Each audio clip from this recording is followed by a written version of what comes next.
कंचन लंपट धन लंपट जो पुरुष होते हैं वो धन के पीछे सब कुछ त्याग सकते हैं। पत्नी को छोड़ दें, पुत्र को छोड़ दें, सब छोड़ दें, भाई बंधु छोड़ दें, धन को नहीं छोड़ सकते।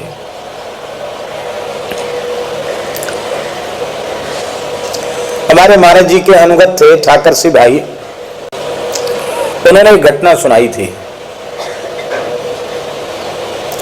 जिला सुरेंद्रनगर की एक रियासत है पुरानी सौराष्ट्र की, ध्रांगध्रा।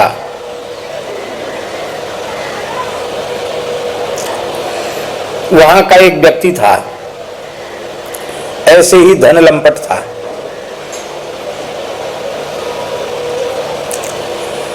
चौबीसों घंटे की धुन सवार रहती थी, कैसे पैसा बढ़ाए, कैसे पैसा बढ़ाए, और खर्च बिल्कुल ना होए।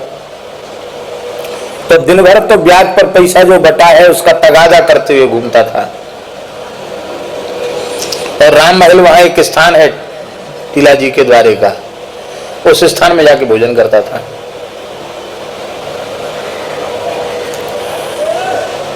और घर की हालत ये थी कि पत्नी ने कहा नमक खत्म हो गया, तो कहते नमक तो बहुत नुकसान करता है, नमक की जरूरत ही नहीं, पैसा खर्च मत करो। नमक के लिए भी घर के रोज आते थे, घर में भी खर्च नहीं करते। कहते वहां राम महल में तो सबको पूछते थोड़ी है, पंगत के समय सबको मिलता है, तुम भी वहीं जाके भोजन करो, बढ़िया बढ़िया भंडारे होते हैं। जान हथेली पर लेकर चलता हूं तब 2 पैसा की हम कमाई होती है, और इसको खर्च करने के लिए है।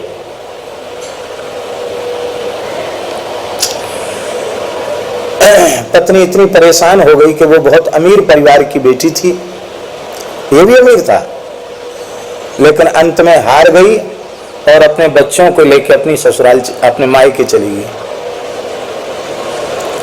ससुर भी ऐसा था, उसने कहा कोई बात नहीं बेटी, वहां मत रहो, अब यहाँ कोई कमी नहीं, तुम्हारे और तुम्हारे बच्चों की सारी व्यवस्था कर देंगे। वहां व्यवस्था होगी उसकी। ये मनाने नहीं गया, क्यों? इसके मन में आया कि चलो अच्छा हुआ, कुछ न कुछ खर्च तो हो ही जाता था। ये गए तो वो 2-5 पैसा का खर्च भी खत्म हो गया, अच्छा हुआ, कंटक कटा। भोजन तो वहां मिल ही जाता है, सोने के लिए यहां आ जाता हूं। ब्याज पर पैसे का लेन देन,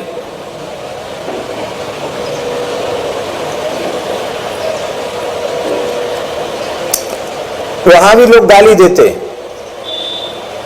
राम मंदिर में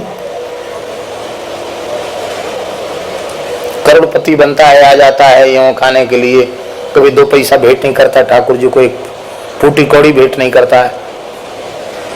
पर वो इतना क्षमाशील था, इतना सहनशील था कि उसको कुछ भी कहो, गाली दे दो, अपमान कर दो, बस धन खर्च नहीं होना चाहिए।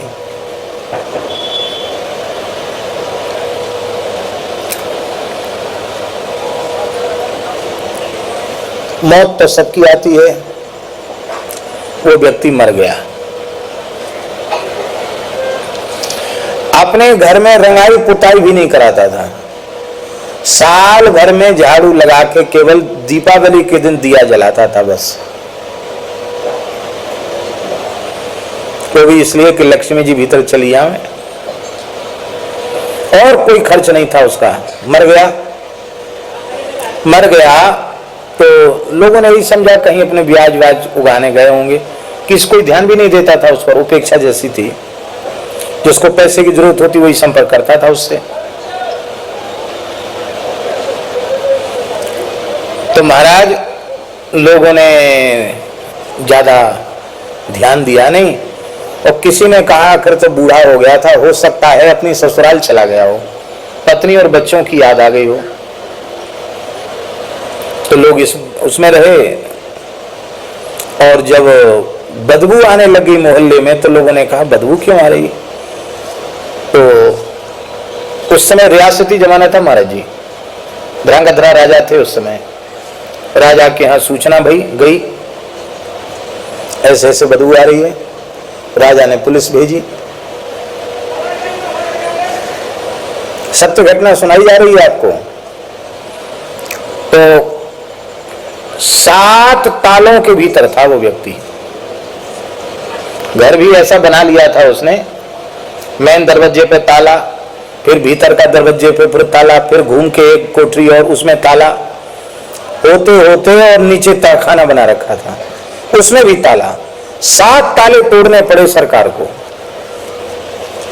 7 ताले टूटे, तब जाके इतनी भयंकर बदबू, पूरा शरीर फूल गया था, सड़ गया था, और अब बटोरने लायक भी लाश नहीं रह गई थी।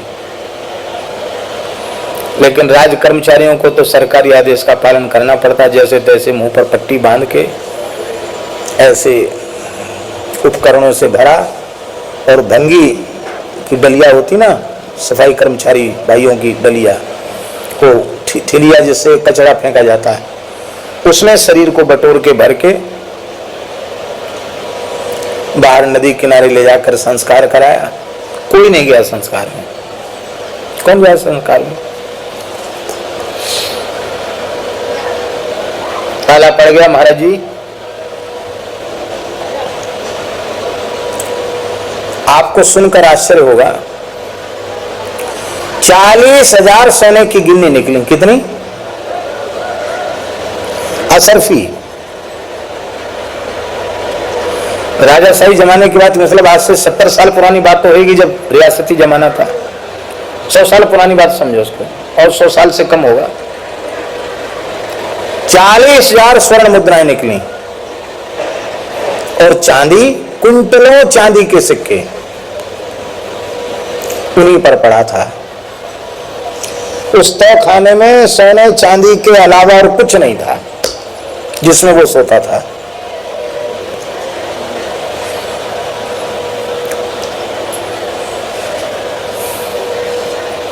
उसके संस्कार के लिए उसकी ससुराल में सूचना दी, उसकी पत्नी और बच्चे भी नहीं आए। बोले हमारा संबंध तो उसी समय खत्म हो गया था, मरे जिए हम कोई लेना देना नहीं।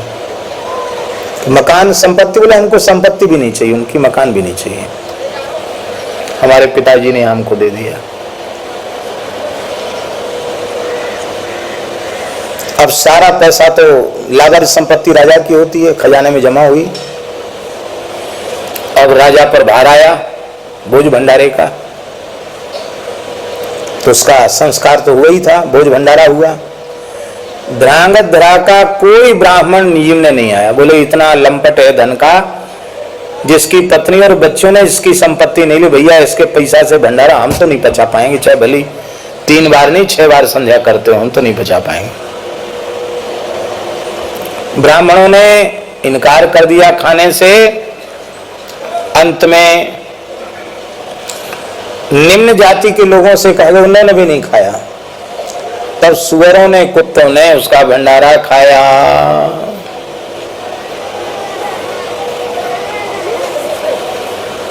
इतनी ममता जिसकी धन में हो, उसको कहते हैं धन लंपट।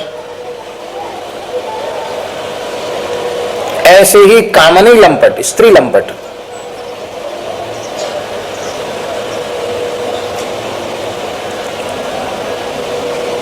यहां लंपट शब्द है। यथैहि का मुस्मिक काम लंपटा। काम लंपट माने कामनाओं का दास। उसे भगवान नहीं चाहिए, उसे तो संसार के भोग चाहिए। और वो जो कुछ धर्माचरण करता है, दान तपस्या आदि करता है, उसके फलस्वरूप भी उसे भोग ही चाहिए, स्वर्ग के भोग चाहिए। क्योंकि धरती के भोगों से उसका मन नहीं भरा,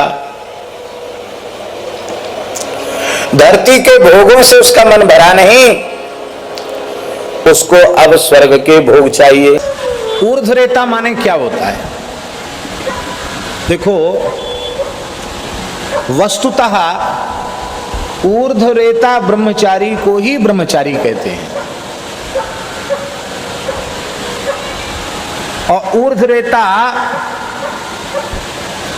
गिने चुने हैं पुराणों के अनुसार। गिन लो कितने हैं। सनत कुमारो देवर्षि शुक भीष्म प्लवंगमान पंचैतान स्मरतो नित्यम काम बाधा निवर्तते। इन 5 का प्रातः काल उठ करके स्मरण करने से, रात्रि में सोते समय स्मरण करने से काम विकार नष्ट हो जाता है, क्योंकि ये ऊर्ध्वरेता ब्रह्मचारी। सनकादिक भगवान, देवर्षि नारद जी, सुखदेव जी महाराज, पितामह भीष्म जी महाराज भी ऊर्ध्वरेता ब्रह्मचारी हैं, और प्लवंग माने श्री हनुमान जी महाराज। इन 5 को ऊर्ध्वरेता ब्रह्मचारी कहा गया। इस कराल कलिकाल में भी कुछ महापुरुष ऊर्ध्वरेता ब्रह्मचारी हुए हैं, पर हमारे कहने का आशय ये है कि करोड़ों साधकों में कोई एकाध ऊर्ध्वरेता ब्रह्मचारी हो सकता है, वो भी विशेष भगवान का अनुग्रह और कठोर उनका साधन हो, योगाभ्यास साधन हो, तो ऊर्ध्वरेता हो सकता है। क्योंकि ऊर्ध्वरेता शब्द का अर्थ क्या होता है? रेतस शब्द है, रेतस शब्द से बना रेता, और ऊर्ध्व शब्द से वो विशेषित है।